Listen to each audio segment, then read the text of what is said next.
नमस्कार दोस्तों, क्या हाल चाल आप सभी के। मैं निखिल सोनी आप सभी का एक बार फिर से हार्दिक स्वागत करता हूं आपके अपने YouTube चैनल MSP पे।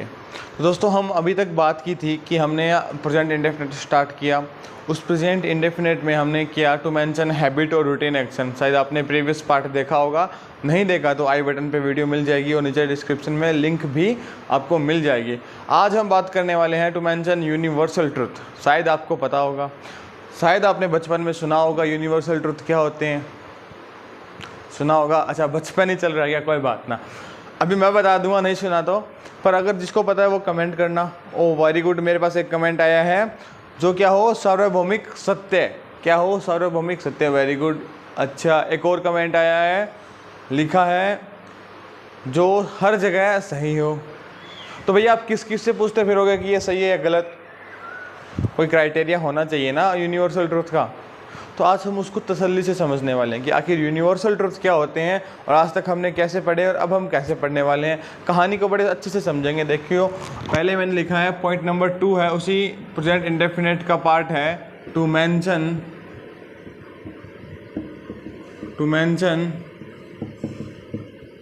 Universal truth. शायद आपको कहानी समझ में आ रही होगी कि हम बात करने वाले हैं यूनिवर्सल ट्रुथ की, जिसको आज तक आपने समझा था किस नाम से, सार्वभौमिक सत्य, जो कि हर जगह सही हो। तो भाई मैंने आपको अभी कहा था कि आप किस किस से पूछते फिरोगे या सही है या गलत। चलो इसका एग्जाम्पल देता हूँ। शायद आपको यूनिवर्सल ट्रुथ देखते ही सबसे प्यारा सा एग्जाम्पल आपके सामने आया होगा, क्या, the sun rises in the east. Very good, the sun rises in the east. क्या ये सेंटेंस सही है? The sun rises in the east सही है? मैं कहता हूं गलत है, दावे के साथ आपको प्रूव करके दिखाऊंगा आखिर ये सेंटेंस कैसे गलत है। चलिए मेरे साथ दोस्तों, मैं आपको इसी के लिए एक बहुत ही सुंदर सी आकृति बना के दिखाता हूं। ये है अपना सन। फील आया? नहीं?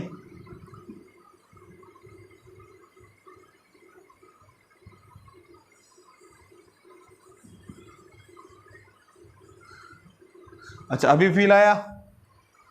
हाँ, फील लेने ही बैठे हो आप, पढ़ना थोड़ी है आपको। चलो कोई बात नहीं, ये अपना हुआ सन। आपने कहा जो सन है वो राइज होता है ईस्ट में। इसको मैं अभी गलत, रॉन्ग प्रूव करने वाला हूँ। सेंटेंस में एक बार थोड़ा ऊपर लिख देता हूँ। सेंटेंस है the sun rises in the east. Very good, आपने लिखा the sun rises in the east, ये मैंने लिखा है S. The sun rises in the east. आपने कहा जो सन है वो अपना ईस्ट में राइज होता है। कोई बात नहीं दोस्तों, अभी हम देखो इसको अभी गलत कर देते हैं। मैंने एक बहुत सुंदर सी बना दी, क्या, हाँ वेरी गुड, क्या बना दी, पृथ्वी। क्या ये, अच्छा एक छोटी बड़ी हो गई क्या? चलो कोई बात ना, ये अपनी क्या है, अर्थ। शायद आपको पता है इसकी क्वालिटी है सन की, ये क्या रहते हैं, ये महाशय रहते हैं फिक्स्ड। और अपनी जो सन है, सॉरी ये जो अपनी अर्थ है, अपनी पृथ्वी है, ये क्या है, बड़ी चंचल है, बड़ी चलायमान है। ये क्या है, यहाँ से गोल गोल घूमती रहती है। क्या ऐसे क्या होता है क्या ऐसा कि ये गोल गोल घूमती रहती है? इसे हम जानते हैं किस नाम से, द रिवोल्यूशन ऑफ अर्थ। अर्थ का रिवोल्यूशन क्या होता है, सन के चारों ओर चक्कर लगाने का काम होता है इसका रिवोल्यूशन। ठीक है, अभी बात करते हैं हम, इसका एक और रिवोल्यूशन होता है अपने ही एक्सिस पे, ये ऐसे भी रिवोल्यूट करती है। तो कहानी आपको समझ में आई होगी अभी, शायद आप समझ पा रहे हो। ये जो अर्थ है, ये अर्थ खुद चक्कर लगाती है, ना कि बेचारा सूर्य। और हम लिखने को क्या बोलते हैं कि भाई ये जो सूर्य है ये यहाँ से उदय हो रहा है, इधर से क्या हो रहा है, सूर्य उदय और इधर सनसेट, इधर सनराइज और इधर सनसेट। अभी आपको कहानी समझ में आई होगी कि ये बेचारी अर्थ है जो खुद क्या करती है, रिवॉल्यूशन करती है किसके चारों ओर, सन के। और हम क्या किसी को दोषी ठहराते हैं कि हम यहाँ खड़े हैं और ये बेचारा ये घूम रहा है, ऐसे घूम रहा है कैसे। अरे मूर्खानंदो, इधर देखिए, क्या अर्थ राइज करती है, सॉरी अर्थ मूवमेंट करती है, फिर सन मूवमेंट करता है। कौन मूवमेंट कर रहा है? अरे भाई हम मूवमेंट कर रहे हैं, हम घूम रहे हैं सूर्य के चारों ओर। कहानी समझ में आई क्या? अब एक बच्चे का कमेंट आ रहा है, मैं देख रहा हूँ कि अरे सन हमें दिखता तो है इधर से उधर जाते हुए। अब आप कैसे कह सकते हो? मतलब जो आपकी आंखों को दिखता है वही सही है। आंखें बंद करना, क्या रात हो गई? रात हो गई क्या? नहीं हुई ना। तो फिर आप कैसे कह सकते हो कि इधर से मुझे दिख रहा है, उदय होता हुआ इधर छिपता हुआ दिख रहा है तो ये सनराइज हो गया, ये सनसेट हो गया? ऐसे नहीं होता भैया। आपके दिखने से कुछ नहीं होगा, आपको पता नहीं क्या क्या दिखता है। ठीक है, जो क्या है इसके लिए मैंने एक पहला पॉइंट बनाया, तो ये सेंटेंस मैंने क्या गलत प्रूव कर दिया ना। Sun rises in the east now के क्या होगा, इसका अल्टरनेट जो मैं आपको बता रहा हूँ, ये आप अगर अपनी नोटबुक में बनाना चाहो तो बना सकते हो इन फ्यूचर याद रखने के लिए। तो मैंने कहा the sun rises in the east क्या है, अपना सेंटेंस है, गलत है। तो सर इसका सही सेंटेंस तो बताओ फिर क्या है? अगर सन राइज नहीं होता तो क्या है, बता दूं क्या फिर? द अर्थ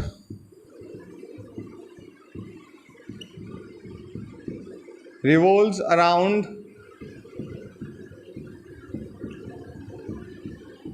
कहानी समझ में आई क्या भैया, कि जो पृथ्वी है वो रिवॉल्व करती है किसके चारों ओर, सन के चारों ओर। बात समझ में आई क्या? चारों ओर चक्कर कौन लगाती है? अर्थ, ना कि सन। सन बेचारा चुपचाप बैठा है। तो इस बात को समझा के मैंने एक पॉइंट बनाया, और वो पॉइंट का नाम क्या है देखना दोस्तों। उसी पॉइंट को हम जानते हैं किस नाम से। तो हमने देखा जो यूनिवर्सल ट्रूथ है ना, वो किससे बनता है? पॉइंट नंबर 1 क्या है? Scientific fact. जो साइंटिफिक फैक्ट्स होते हैं वो कहाँ होते हैं? जो साइंस ने प्रूव कर दिए वो कौन से में आते हैं? यूनिवर्सल ट्रूथ में। हम उन्हें यूनिवर्सल ट्रूथ कहते हैं जो साइंस ने प्रूव किया है। जैसे एग्जांपल के लिए मैंने पहला एग्जांपल लिखा, water is freezing at 0 degree Celsius. कहानी आपको समझ में आई होगी, जो वाटर क्या है, फ्रीज होने लगता है 0 डिग्री सेल्सियस पे। तो ये बात हमने देखी कि साइंस ने प्रूव की है भैया। जब साइंस ने प्रूव किया तो हमें क्या पता है कि ये क्या है? यूनिवर्सल ट्रूथ है। और यूनिवर्सल ट्रूथ है तो हमें क्या, कौन सी फॉर्म लगानी चाहिए? फर्स्ट फॉर्म के साथ SCIS, water freezes at 0 degree Celsius. कहानी समझ में आई क्या? इसी के लिए एक और एग्जांपल मेरे पास है,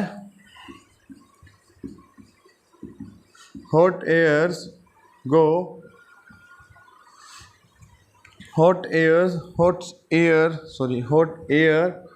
goes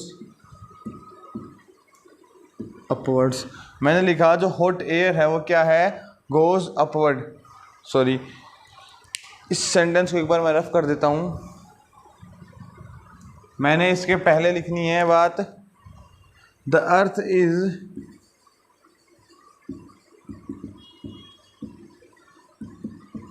pulling everything, the earth is pulling everything downwards।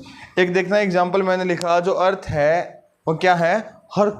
हर एक चीज़ को, हर एक थिंग को अपनी ओर खींच रही है। शायद आपको पता है कि ये साइंस का ही एक रूल है।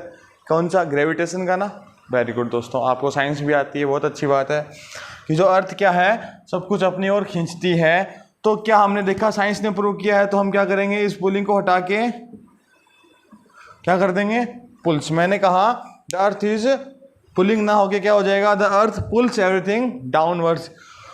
तो क्या जो बच्चे ये कह रहे हैं कि ये हर जगह सही है, सार्वभौमिक सत्य, वो बातें हैं जो हर जगह सही होती है, तो हमें भी टीचर ने यही करवाया था कि यूनिवर्सल ट्रूथ जो कि हर जगह सही हो। तो जब मैंने ये एग्जाम्पल देखा तो मेरे मन में एक बात आई, और बात क्या थी कि अगर सब कुछ अपनी ओर खींचती है, क्या ये बात सही है? तो मैंने क्या किया, इस बात को गलत करने के लिए हमने एक अपने ताऊ के पास गया मैं। अब ताऊ को जाके मैंने बोला कि सर ताऊ जी, हमारे टीचर ने ये बताया है कि the earth pulls everything downwards. जो क्या है, अर्थ है वो सब कुछ अपनी ओर खींचती है।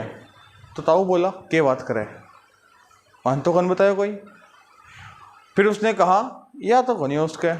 उसने अपने पॉकेट से निकाली बीड़ी, लगाई अपने जुबान पे ऐसे करके। अब ये ऊपर कैसे जा रहा है बे? तूने तो कहा था मेरे को, क्या कहा था कि सब कुछ नीचे आएगा, तो ये ऊपर कैसे जा रहा है?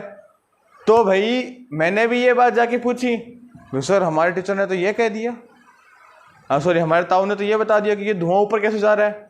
तो वहीं हमारे टीचर ने हमें कहा, और टीचर कौन था? निखिल सोनी। उन्होंने मुझे कहा कि जो हॉट एयर्स है, हॉट एयर गोज अपवर्ड्स। क्या है? जो क्या है, जो हॉट एयर्स होती है वो क्या होते हैं? ऊपर की तरफ जाती है। ये भी किसका रूल है? साइंस का रूल है। तो हमने क्या किया, हॉट एयर इज गोइंग ना करके हमने कहा हॉट एयर गोज अपवर्ड्स। कहानी समझ में आ रही है कि पहला पॉइंट हमने क्या बनाया? Scientific facts. तो साइंटिफिक फैक्ट उसके मैंने एग्जांपल लिखाए हैं, आप शायद इनको लिख भी सकते हैं अगर आप चाहो तो। फिर मैं आगे चलता हूँ रफ करके।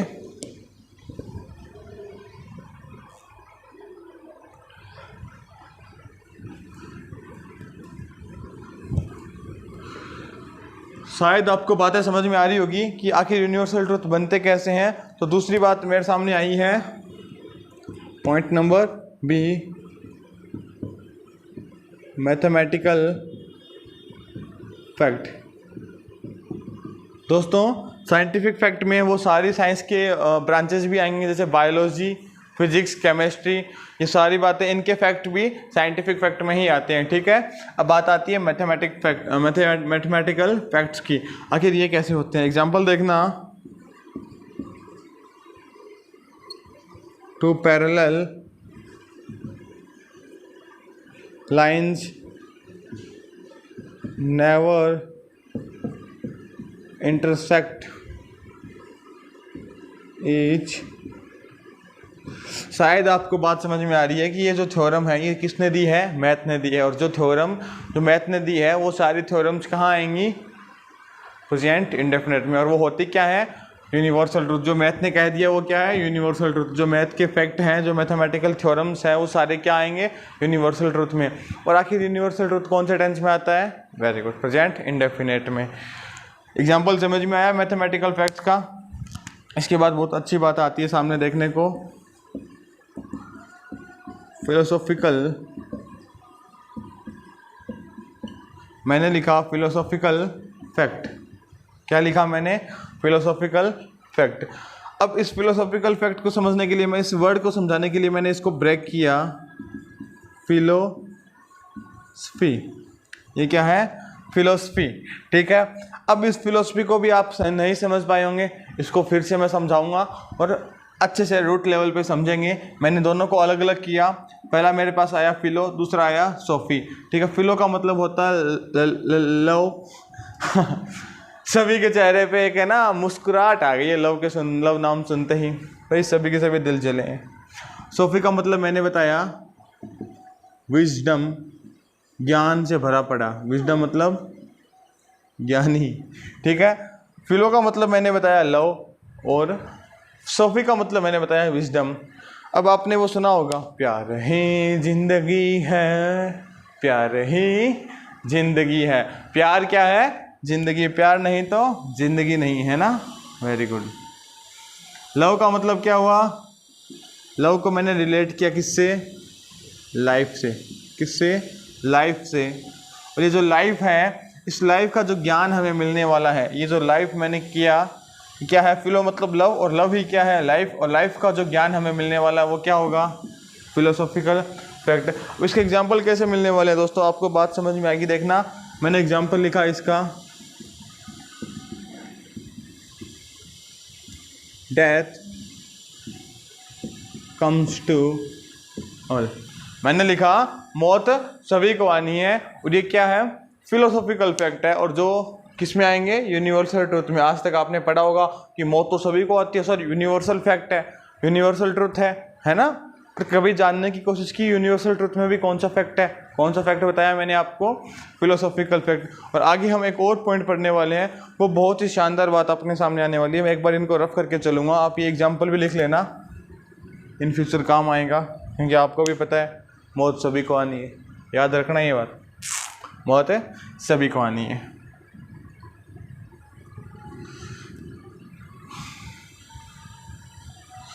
एक बार इसको भी मैं रफ कर देता हूँ और यहाँ लिखता हूँ पॉइंट नंबर 3 अपना था फिलोसॉफिकल फैक्ट। पॉइंट नंबर 4 अपने पास आया है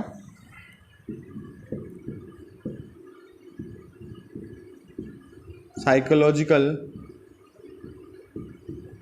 फैक्ट। मैंने लिखा साइकोलॉजिकल फैक्ट। अब क्या आपको पता है साइकोलॉजी क्या होती है? नहीं ना, इसीलिए मैं आपके सामने खड़ा हूँ। जो आपको नहीं पता वो मैं बताऊँगा। अब इस वर्ड को समझाने के लिए मैंने एक वर्ड उठाया, उसका नाम था